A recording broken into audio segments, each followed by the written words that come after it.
In his first testimony before Congress in 2018, Jerome Powell, the Board of Governors of the Federal Reserve, was optimistic about the economy. He also said that he intended to continue increasing interest rates. Powell continues to be optimistic about the economy and believes that the recession is unlikely. The American stockbroker, financial commentator, and radio personality Peter Schiff believes the exact opposite. In fact, he believes that Powell's words couldn't be further from the truth. In this video, we'll be looking at Peter Schiffs' last warning. The Fed will seize all your money in this recession. Stay tuned till the end because our last point could be helpful to you. A recession is upon us. Everyone is so convinced that the low unemployment rate means that there can't possibly be a recession right now. But the fact is that these jobs could disappear very quickly. People who lose their jobs tend to reduce their spending, and unemployment is frequently linked to economic downturns. And typically, because their unemployment benefits are so much lower than their salaries, they have to learn how to reduce their spending in order to make ends meet. During COVID, however, that was not the case. That was one of the issues since so many people were getting paid less in salary than they were in unemployment benefits. But even putting that aside, recessions happen because people who are unemployed don't spend as much. People are currently being forced to reduce their spending even though they are still employed because of how quickly prices have increased. Since the actual cost of living has likely increased by 15 to 20%, inflation has caused a significant pay cut for almost every American. You might be making 5 to 10% more at work because of a raise, but your pay has still been cut significantly. There are also many people who are retired, unemployed, or living on a fixed income. As a result, they have received no pay rise at all, but their cost of living has increased significantly, resulting in a pay cut for everyone. Therefore, everyone must now reduce their spending. Think of it like this. Let's assume that 10% of the population loses their jobs and refrains from making any purchases. What transpires, however, if everyone receives a 10% pay cut? The decrease in spending is equivalent to 10% of the population not making any purchases. Because everyone is effectively receiving a huge pay cut due to inflation, everyone is spending 10% less. Although these workers still have jobs, their real spending will be much lower than it used to be, which could lead to a recession even though unemployment is still at a low level. It's not just about the prices though. The fact that many people have seen a significant decline in the value of their retirement savings due to the sharp decline in the stock market, or perhaps in cryptocurrencies, is what is significantly reducing people's take-home pay. The national debt and personal debt of citizens in the United States has increased. Even though the Fed claim it doesn't care what the markets do, it cares a great deal about what the markets do.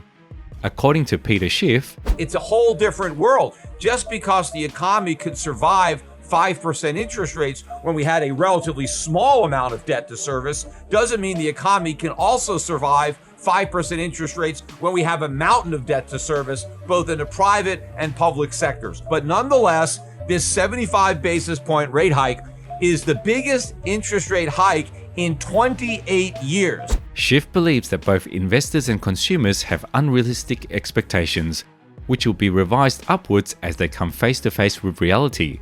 When inflation was under 2% in the past, what was neutral then is not neutral now, because neutrality is supposed to be a rate of interest that neither stimulates nor calms the economy. It should have no impact. It is obvious that an interest rate in an environment with 2% inflation will have a very different impact than an interest rate in an environment with 8% inflation. It follows that if 2% in the past was neutral, at the very least 8% would be neutral now. But we're nowhere near that. Therefore, the Fed will never reach neutrality. Let those words sink in. Have we been duped? According to Schiff, inflation is going to get worse. It's not going to get better, although Powell is prepared to pretend that it will. But I think both consumers and investors are wrong with these expectations, and those expectations are going to be adjusted upward as they're confronted with reality. What was neutral in the past when inflation was under 2% is not neutral in the present when it's over 8%, because neutrality is supposed to be an interest rate that is neither stimulative to the economy nor sedative to the economy. Schiff believes the Fed is aware that it cannot effectively combat inflation, but it is hoping to trick the markets into believing it has and to pretend that it has by announcing victory even though it has not actually been achieved. Based on recent events, the cost of living should have gone down, but it has gone up. Schiff has said, if you go back to 2008, 9, 10, the Fed created a lot of inflation, but what that did was prevent prices from falling, not really pushing prices up. If it wasn't for QE1 and QE2, the Great Recession would have been much greater, and we actually would have seen a healthy decline in the cost of living and consumer prices. Why didn't that happen? Well, because the Federal Reserve printed all this money. So yes, there's an inflation problem in Europe. Yes, there's an inflation problem in Japan. There's inflation problems all around the world because central banks all around the world made the same mistakes as the Federal Reserve. Savings have decreased to almost record lows. Consumer confidence has reached an all-time low, GDP projections are getting worse, and personal wealth is disappearing. Consider what has occurred in the stock market. The S&P is currently in a bear market. Cryptocurrencies crashed, a lot of wealth has vanished, and perhaps the Fed has forgotten that the purpose of quantitative easing was to stimulate economic growth through a wealth effect. According to the theory, if the Fed could increase asset prices, people would become wealthier and spend more money, so it must operate in reverse. If asset prices are collapsing and people are less wealthy, doesn't it stand to reason that they're going to spend less? But not only are some aspects of personal finance collapsing, other aspects are surging, like the cost of food, the cost of energy, the cost of shelter. What about interest rates, which just got ratcheted up again? In fact, home mortgage rates now are at 6.25%. They continue to go up. How can Powell claim that there is no evidence that any of that will have an impact on consumers and that they won't change their spending habits? According to Powell, there are no signs that the consumer is experiencing any negative consequences, and current events will not cause the consumer to alter his behavior in any way. What planet is he living on? First of all, according to Schiff, he's lying. Why would he tell that lie? Why not just state the obvious, especially since the very purpose of raising interest rates to fight inflation is to affect consumer behavior, which is the bigger issue. The reason is because the Fed want to discourage people from making purchases. According to Schiff, Powell is raising rates precisely to affect consumer behavior. The government controls our wealth by deciding which companies to bail out and which ones not to. The only difference between President Biden and the other Democratic members of Congress is that they no longer solely place the blame on Vladimir Putin for the hike in the price of oil.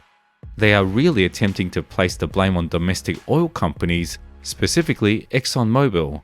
Exxon, according to the president, makes more money than God. The government can threaten to take away profits from any company whenever it wants. There have been times when the oil industry has suffered significant financial losses. We never hear requests to support and compensate these oil companies when they are suffering such significant losses. When oil prices were low, how many people wanted to bail out ExxonMobil? Why is that when oil prices are low, we are stuck with the losses? But the moment they are high, the government wants to take away their profits by taxing them. If it's heads, we lose. If it's tails, the government wins. What should you do now with your US stock investments?